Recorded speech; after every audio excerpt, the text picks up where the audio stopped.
ഇന്നിതേ ഈ കാണുന്ന ഈ ഒരു സാധനത്തിന് ഞാൻ റീക്രിയേറ്റ് ചെയ്തെടുക്കാൻ പോവാണ് കേട്ടാ. ഏകദേശം 10-17 വർഷത്തെ ഒരു പഴക്കമുണ്ട് ഇതിന് എന്നാണ് അമ്മ പറഞ്ഞിട്ടുള്ളത്. പക്ഷെ 6 വർഷത്തിന് മുന്നേ വീട്ടിലെ പെയിന്റ് പണി നടന്നപ്പോൾ പണിക്കാർ ഇതേപോലെ പെയിന്റ് അടിച്ചങ്ങാണ്ട് ഡെക്കറേറ്റ് ആക്കി വെച്ചിട്ടുള്ളതാണ് കേട്ടാ. അങ്ങനെ ദേ ഇപ്പം എന്തായാലും വീട്ടിൽ പെയിന്റ് പണി നടക്കല്ലേ, അപ്പം എന്നാ ഈ ഒരു സാധനം എന്തായാലും ഞാനൊന്ന് പെയിന്റ് അടിച്ച് റെഡിയാക്കി എടുക്കാന്ന് കരുതി. ഇന്ന് ഗേറ്റിന് അടിക്കാൻ വേണ്ടിയിട്ട് കൊണ്ടുവന്നിട്ടുള്ളതാണ് കേട്ടോ ഈ ഒരു കളറ്. അങ്ങനെ പണിക്കാരുടെ കയ്യിൽ നിന്ന് ഒരു ഇത്തിരി പെയിന്റ് വാങ്ങിച്ചിട്ടാണ് കേട്ടോ ഞാൻ ഇതിൽ അടിക്കാൻ പോകുന്നത്. അവരെന്നെ എനിക്കൊരു ഇത്തിരി പെയിന്റും പിന്നെ അത് അടിക്കാനുള്ള ഒരു ബ്രഷും തന്നിട്ടുണ്ടായിരുന്നു കേട്ടോ.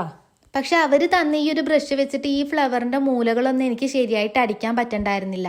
പിന്നെ ഞാൻ അപ്പം തന്നെ പോയിട്ട് ഒരു പോയിന്റ് ബ്രഷ് വാങ്ങിയിട്ടാ.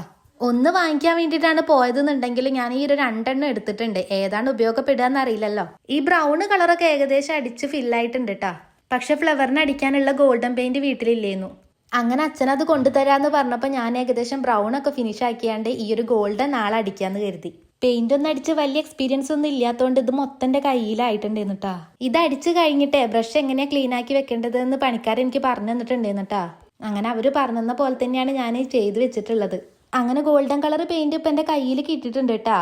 ഇനി നാളെ ഞാൻ അത് അടിച്ചിട്ട് ഫൈനൽ ലുക്ക് നിങ്ങൾക്ക് കാണിച്ചു തരണ്ട കേട്ടോ.